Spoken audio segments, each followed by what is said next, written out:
मैं Krishna Reddy, core of engineers retired veteran. मैंने 2003 में रिटायर हुआ था और अभी तक मैं corporate life and as a social entrepreneur मैं लाइफ लीड कर रहा हूँ कि देश का यूथ को मैं थोड़े से सजेशन दे और इस अग्निपथ का बारे में थोड़ा समझा दे। इसी बात को लेकर मैंने आपका सामने आया हूँ। तो आज इंडिया में कम से कम 60-70 यूथ मतलब up to 25 years of age 70 या 60% है। As per Indian skill set survey done by Aspiring Minds is one of the assessment agency है। ये इन्होंने सर्वे किया था तो 60% of youth up to 25 years exist यहाँ इंडिया में है। तो उसका क्या मतलब लाइवलीहुड होगा, उसका कैसे लाइफ लीड करना चाहिए। तो अभी रिसेंटली ये अग्निपथ स्कीम से पहले प्राइम मिनिस्टर ऑफ इंडिया एक अनाउंस किया था 10 लाख का जो जॉब निकलेगा वो अनाउंस किया था। उसके साथ साथ तो ये 40,000 का अग्निपथ का बारे में भी उन्होंने अनाउंस किया था। अग्निपथ के लिए दुनिया इतना हल्ला मचा रहा है क्यों? क्या समझ में नहीं आया? इस स्कीम का मतलब प्रॉब्लम उनको पता नहीं चला? ये अगर ये पूरा देखने पर थोड़ा मैंने सोचा कि अपना यूथ को समझा दे। अगर यूथ जो है आज इंडिया का पावर है, यूथ जो है अपना डिफेंस का पावर है। अगर ये अग्निवीर बनते हैं तो ये अपने आप का खुद पावर है और इंडियन डिफेंस फोर्सेस के लिए भी उन्होंने पावर है और देश के लिए भी एक मतलब असेट है। तो इसका वजह से मैं इनको कहना चाहूँगा ये अग्निपथ आज का बात नहीं है, ये कोई पार्टी ने इंट्रोड्यूस नहीं किया। This is a scheme of Indian defence. कभी इन्होंने 1989 में शुरू हुआ था एंड बहुत स्टडी किया अक्रॉस द कंट्रीज़ में, डिफरेंट कंट्रीज़ में स्टडी किया कि जहाँ कब एंट्री होते हैं, कब एग्जिट करते हैं, ये पूरा स्टडी करने के बाद और बहुत वार का रिजल्ट एनालाइज करने के बाद, बहुत कमिटीज़ मतलब कंस्टिट्यूट करके उस कमिटी रिपोर्ट पढ़ने के बाद ये पूरा ये निर्णय लिया गया है। ये एक दिन का निर्णय नहीं है कि जैसा कि पॉलिटिकल पार्टीज पॉलिटाइज करने का कोई यहाँ गुंजाइश नहीं है। दिस इज़ डिफेंस पॉलिसी है। देश को कैसा ताकत बनाना है, कैसा यूथफुल नेशन बनाना है, कैसा यूथफुल डिफेंस बनाना है, इसी बारे में ये स्कीम शुरू हुआ है और इसका एक अच्छा मौका है इंडियन यूथ के लिए। अभी ये छोटे से बैकग्राउंड था। अभी पहले मैं थोड़े से the ecosystem of Indian army या डिफेंस फोर्सेस बताने का कोशिश करूँगा कि यहाँ एंट्री होता था 15 साल के बाद इंडियन आर्मी को या 18-20 साल के बाद नेवी एंड एयरफोर्स रिटायरमेंट होता था। उसके बाद रिटायरमेंट बेनिफिट्स होता था। क्यों ये बेनिफिट दिया जाता है? ये एक सोल्जर 15 साल से ज़्यादा सर्विस करता है, उसका हेल्थ बिगड़ जाता है क्योंकि वो सचिन ग्लेशियर में काम करना पड़ता है, राजस्थान सैंड में काम करना पड़ता है, कभी पानी में काम करना पड़ता है, दिन रात बॉर्डर में काम करना पड़ता है। तो उसका हेल्थ ख्याल करते हुए 15 ईयर्स के बाद वॉलंटियर रिटायरमेंट का फैसिलिटी दिया गया, तो पेंशन दिया गया और कुछ सिविल सोसाइटी में रिजर्वेशन दिया गया। वो उनके लिए है जो सर्विस कंप्लीट करता है। अभी तो इतना यूथ को हमने कैसे यूटिलाइज करें, देश का ताकत को कैसा बढ़ा दे, ये डिफेंस मिनिस्ट्री सोचने के बाद, ये कारगिल रिपोर्ट आने के बाद और अक्रॉस द वर्ल्ड जो डिफरेंट डिफरेंट कंट्रीज़ जैसा USA, Israel, China, UK, Germany, ये पूरा स्टडी होने के बाद ये कंक्लूजन में आया गया है कि ये जो अग्निपथ है वॉलंटरी सिस्टम एक बना दे। ये कंपलसरी नहीं है लोग आके इसमें आ जाओ, हम मैं नहीं आएंगे, आप नहीं आएंगे तो हल्ला मचाएंगे, तो ज़रूरत नहीं है। अगर आप आना चाहते तो आइए। अभी प्रॉब्लम ये है यहाँ इंडिया में इतना हल्ला क्यों मचा रहे? हम सबको पता है 2 साल से कोविड का वजह से कोई रिक्रूटमेंट नहीं चला है। तो रिक्रूटमेंट चलने से कुछ टेस्ट हुआ है, रनिंग टेस्ट हुआ है। यस, मैं जानते हैं कि as a soldier I can understand 1.6 kilometre run करने के लिए, उसमें सुपर एक्सेलेंट आने के लिए, विद इन टाइम क्लोज करने के लिए मैं कितना एफर्ट किया। I know that pain. तो इसका वजह से उन लोग फिजिकल टेस्ट फिट हुआ है, मेडिकल टेस्ट फिट हुआ है, तो percentage of selection is very less.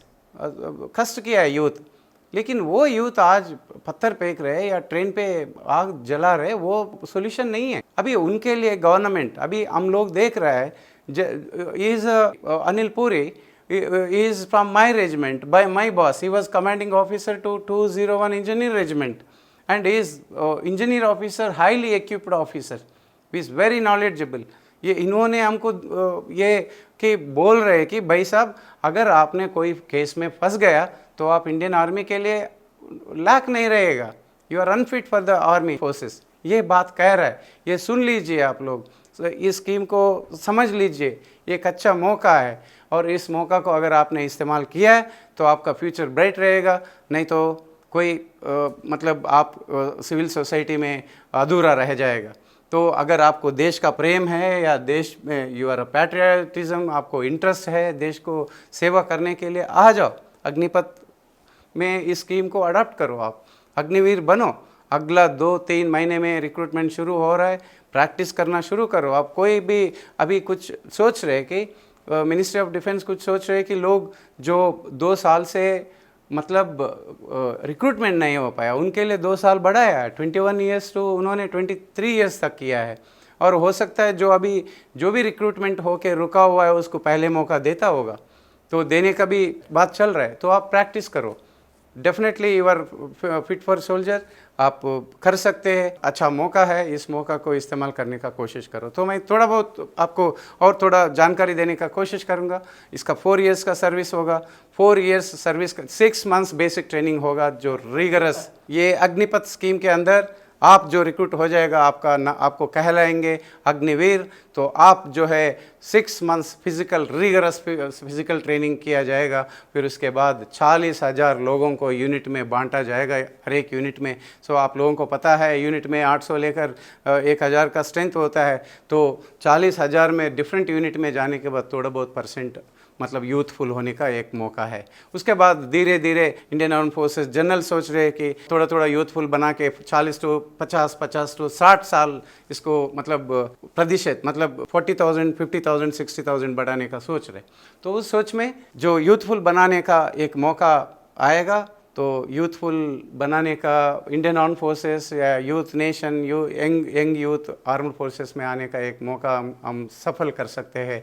और ये जो है रीसेटलमेंट के लिए, री एम्प्लॉयमेंट के लिए भी एक स्किल अक्वायर करने का एक अच्छा मौका है।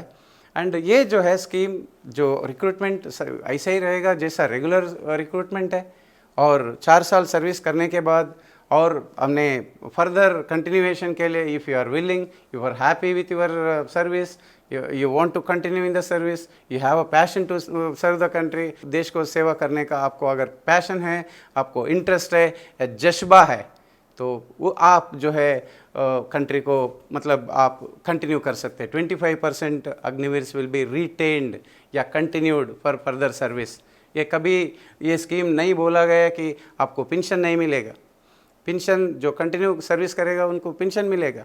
अभी जो आपको 4 साल के बाद जो बाहर भेज रहे, आपको एक्यूप करके भेज रहे, आपको एक डिसिप्लिन्ड अग्निवीर सोल्जर बना के भेज रहे, नेशनलिज्म फुल डीएन में भर के आपको वापस भेज रहे, आपको स्किलफुल करके भेज रहे, आपको डिसिप्लिन्ड करके आपको बाहर भेज रहे, आपको नेशनल स्किल सर्टिफिकेशन में उस फ्रेमवर्क के हिसाब से आपको सर्टिफिकेट दिया जा रहा है, कुछ क्रेडिट दिया जा रहा है, 10th क्लास होने से 12th सर्टिफिकेट दिया जा रहा है, कुछ यूनिवर्सिटीज़ आगे आके उन्होंने फर्दर स्टडी के लिए आपको सपोर्ट करने वाले हैं। तो ये पूरा जो है मतलब कोई गुंजाइश नहीं है कि मुझे कुछ प्रॉब्लम होगा। मैं समझता हूँ हर एक यूथ इसको समझना चाहिए, रिक्रूटमेंट के लिए प्रिपरेशन होना चाहिए और जाना चाहिए देश के लिए। 4 साल सर्विस करने के बाद तब देखो आपका दिल, आपका मन और आप कैसे इंसान बनेंगे देश के लिए, और आप देश का एक असेट बनेंगे। और जब आप आते हैं री एम्प्लॉयमेंट के लिए फुल ऑफ कॉन्फिडेंस है, full of physical fitness, mental fitness, alertness और नेशनलिज्म, पेट्रियटिज्म, ये क्या है हर एक आपके अंदर भरपूर होंगे। तो और सर हमें अगर 4 साल के बाद हमें क्या देगा, क्या मिलेगा? आपको जैसा बोला कि 4.5 lakhs आपका पैकेज रहेगा इनिशियली अराउंड 30,000 एंड 30% जो है आपका एक निधि है, उस निधि के अंदर जाएंगे 30% और गवर्नमेंट ऑफ इंडिया भी उतना वो देगा। और वो जब आप रिटायर होंगे तो वो आपको 11 लाख रुपए से ज़्यादा मिलेगा। और जैसा फर्स्ट ईयर 30,000, 36,000, 40,000 जब आप बाहर आएंगे तो आप एक पैसा लेके आएंगे। अगर सर हमें कोई ऑपरेशनल में कुछ होता है तो क्या करें? तो ऑपरेशनल में अगर आप खुदा ना कुछ होता है, आप इस दुनिया में नहीं रहेंगे, तो आपको 1 crore insurance government of India ministry of defence दे रहा है। अगर कुछ डिसेबिलिटी होता है, कभी गोली लगा, कहीं फायर गया, कहीं हाथ गया, तो परसेंटेज का हिसाब से आपको 44 लाख और 30 लाख ऐसा कुछ परसेंटेज के हिसाब से आपको मिलेगा। और उस समय आपको पेंशन का भी लागू करने का स्कीम सोच रहे हैं। अगर कुछ आपका अनसर्टेनिटी सर्विस में होता है, ऑपरेशनल इंसिडेंट एक्सीडेंट होता है, तो आप नहीं रहेंगे आगे, तो आपको गवर्नमेंट ऑफ इंडिया आपका फैमिली को देखभाल करने का सुविधा है। और 10% रिजर्वेशन है। आपको मिनिस्ट्री ऑफ डिफेंस ऑलरेडी ऐलान किया कि हमने CASF में लेंगे, CRPF में लेंगे, BSF में लेंगे, SSB में लेंगे, ITBP में लेंगे। और क्या चाहिए? अगर पुलिस में आप नहीं चाहते हैं तो लोग बड़े बड़े कॉरपोरेट्स रेडी है कि वो लोग अभी ऑफर दे रहे हैं, जो अग्निवीर बन के आते तो हमारे लिए वो असेट बनेगा, हमारा ऑर्गेनाइजेशनल डेवलपमेंट होगा, तो हमारा ऑर्गेनाइजेशन कमिटमेंट बढ़ेगा। ये पूरा एक इच्छा है कॉरपोरेट्स का। अगर आप एंटरप्रेनर बनता है, आपके पास कुछ पैसे हाथ में हैं और आपके पास सब कुछ है, सोच है, स्किल है, सब कुछ है, आप ऐसा भी आप सोशल एंटरप्रेनर बन सकता है। और पूरा रूरल गांव से आते हैं, 70% गांव से आते हैं, आप व्यवसाय कर सकते हैं, आप इक्विपमेंट खरीद सकते हैं। तो ये पूरा जो है एक अच्छा मौका है। तो कि अगर रिटायर होने के बाद आप मतलब अच्छा एक सोल्जर बन के आएंगे यहाँ। जब सोल्जर बनेंगे तो आपको रेस्पेक्ट मिलेगा, आपको स्किल रहेगा, एजुकेशन रहेगा, कम्युनिकेशन स्किल्स बढ़ेगा और आपका कॉन्फिडेंस लेवल बढ़ेगा। तो आपको आसान से आप रिहैबिलिटेशन आपको मिलेगा, आप जैसा करें ऐसे कर सकते हैं।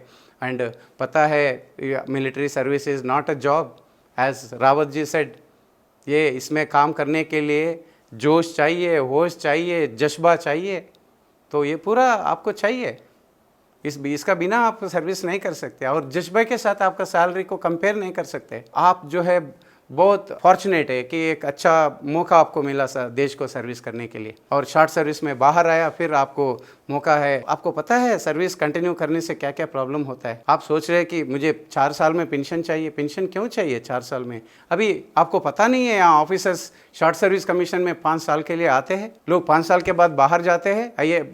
IIM में, इंडोर में मैनेजमेंट कोर्स करके बाहर जाके कारपोरेट को पाल रहे लोग। They are managing corporates. And जब कारपोरेट हेड्स अपने ऑफिसर साहिबान होंगे, तो वाई नॉट जो आया वो अग्निवीर उनका मेंबर्स हो जाएंगे। आप ओहदेदार भी बनने का चांसेस है। आपका एजुकेशन बढ़ाओ, एनहांसमेंट करो। आज मैं हूँ एक सोल्जर, एंट्री में, टेक्निकल एंट्री में जाके आज मैं प्राउड से बोलता हूँ कि मेरा ग्रेजुएशन किया है, मेरा MBA किया है, मेरा इंजीनियरिंग किया है, मेरा डॉक्टरेट किया है। Management of your time, the power of time can be utilised. उसको, आपका समय को सही इस्तेमाल करो। आप इस स्कीम को अच्छी तरह से समझो और आप हार्ड वर्क करना शुरू करो। ऑलरेडी नोटिफिकेशंस आ चुका है, महीने अग्निवीर का रिक्रूटमेंट शुरू हो रहा है, naval, air force, airman, soldier entry के लिए। तो आप कर सकते हो। दिल से, मन से आप हार्ड वर्क करो, फिजिकल एक्टिविटी, स्टडी पूरा शुरू करो। आप अग्निवीर बनो और देश को यूथ बनाओ और अपने आप को भी आपका स्किल्स अपग्रेड करो और स्किल सेट को बढ़ाओ और आपका फैमिली को, आपका देश को। अब्दुल कलाम कहता था, आप बढ़ो, देश को बढ़ाओ। तो लीड इंडिया जो स्कीम है, अब्दुल कलाम भी ये कहते हैं, जब आप डेवलप होते हैं, आपका विलेज डेवलप होता, आपका विलेज डेवलप होता तो आपका एरिया डेवलप होता, और 10 अपना कंट्री भी डेवलप होता है। तो आप बढ़ने का, आपको अपने आप को रिफॉर्म करने का, ट्रांसफॉर्मेशन करने का, चेंज लाने का ये एक अच्छा मौका है। मैं समझता हूँ भारत का यूथ पूरा इस स्कीम को अंडरस्टैंड करके पॉजिटिव वे में जाके अग्निवीर बनने का मैं आप लोगों को आशीर्वाद देता हूँ और भगवान को प्रे करता हूँ आप लोग कोई anti national, anti social elements को सपोर्ट ना करे, आपका ऊपर कोई पुलिस केस ना होने दीजिए। और सो दैट आपको पता है पुलिस इंक्वायरी होता है, जब आप रिक्रूट बनता है, आप एंट्री होता है, तो अगर आपका ऊपर FIR है, you are unfit for soldier, unfit for Agniveer.